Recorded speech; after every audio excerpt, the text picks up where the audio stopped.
It's always stressful when a parent gets admitted into a dementia facility, but there's ways of going about it that are less anxiety aggravating.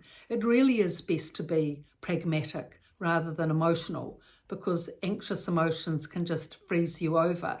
And there is so much to be done that the practicality aspect is important to be able to get things set up. So on the day of admittance, it's often a good idea to take, say, your father outside for a walk with another family member or friend while the room's getting set up, so that when he comes back, or maybe even take him out, for coffee or lunch or something, so that when he comes back, the room's set up, comfortable, warm, attractive, hopefully, with his favourite chair and paintings there. So there's a familiarity to the situation, because it needs to be homely, the room, so that he feels at home in the room and in the dementia facility. So I've experienced a number of men being admitted into the dementia facility, all of them pretty anxious, and how it panned out in terms of the way that their parents or their family handled the situation. Of course, if the family is supportive and caring and kind, chances are that will help the dementia resident a lot more than if they're absent after that first day of entry. So there was this one man who entered the unit, and he was a lovely guy. He'd been a builder, but then he'd become an architect later in his life. Very pleasant personality, but of course was anxious on admittance. But what the family did, which actually helped him a lot, was that they brought in his favourite pet fish. They set up it was a beautiful fish tank, and two goldfish, and he had his favourite goldfish there with him in the room, which is a big deal to keep this goldfish alive, and they had all the food labelled and how to look after the fish tank, and a lot of effort the family went to for him to be able to have his two fish. That really relaxed him. You'd see him in the room looking at the fish, tending to the fish, looking out the window, then looking back at the fish. The fish obviously played a big part in his life. And for him to be able to bring the fish with him and have them in his room really helped settle his anxiety. And the family went to a lot of effort, to make sure that he had everything in his room beautifully set up, similar to what he would have at home.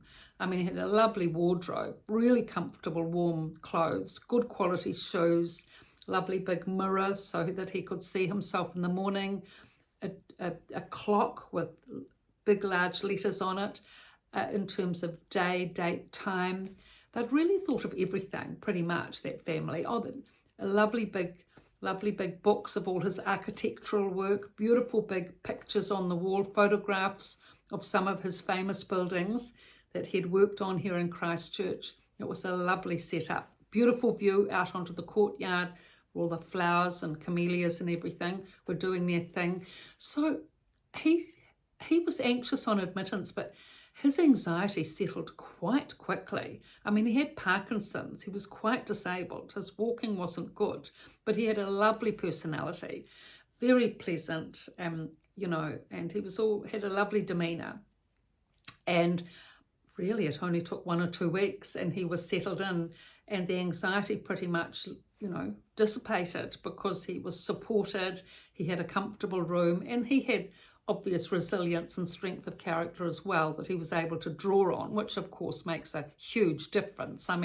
If the person hasn't had an anxiety problem all throughout their life, even with the dementia journey, and then they get it when they come into the unit, with the unit being the one differing factor, then chances are that is what has caused the anxiety, made the anxiety come about. But if there's support, love, compassion, understanding, and a comfortable setup for them to live in, them knowing that you're coming to visit regularly, they're not abandoned, etc., then, these strong, wonderful people with dementia can adjust quite quickly. It's really incredible. They deserve so much credit for their efforts, really. For anyone to actually settle in a dementia unit and not escalate, they all deserve so much credit, because of course it takes emotional resilience and stamina to manage in a dementia unit. with so many liberties being taken away from you. But hopefully not your home comforts. If that can still be maintained in the room, that makes a difference. But some people don't even have home comforts. If the family doesn't, consider that, or doesn't consider it important, and just drops the person and that's it. Some of these people, they've got nothing in their room more than what a hospital room would be, and how they can manage, and they do. It's remarkable how some people have that inner strength and resilience of character. I mean, many don't manage in that situation, and the unsupported residents are often the ones that escalate into anger and behavioural issues, which is a real problem in a unit. But there are also some that, they're just one bag, that's it, 5 sets of clothes and nothing else. There they are in a room, no heater, no blanket, no comfy pillow, no comfy chair, barren. And these people, I've 2 or 3 residents in that situation I've witnessed, and they have managed, gosh, it's no better than a barracks room, really. And often it's the resilience of character, and often it's because of the interest they take in the other residents in the unit, and the friends they make. Not necessarily even friends, but the interest they take in life itself, and the other people around, and the attention that they give to others. They're able to sustain themselves, basically, in being interested in the community and taking their sustenance from there. Really amazing. I just so admired that.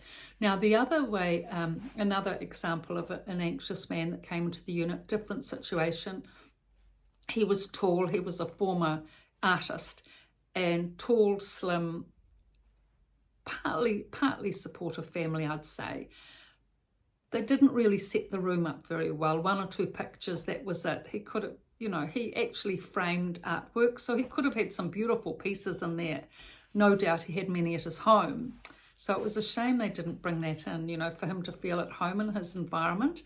He framed art, plus he was an artist himself. So, there was big opportunity there, blank walls, to have all this beautiful art there, but only 1 or 2 pieces came in, sadly. So he wasn't really supported, and his anxiety didn't settle.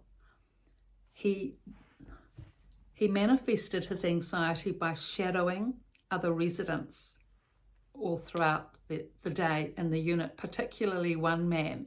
He shadowed him morning to night, 1 metre away, less than that often, shadowing, walking behind or by the person, and he just went on and on all day with what's happening, what's going to be happening next, do you know what's going on?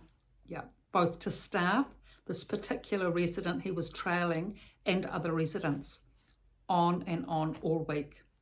Every minute of the day, practically. It was really distressing for everybody. He just couldn't settle down. And when his family came, perfect. No complaints. No what's happening.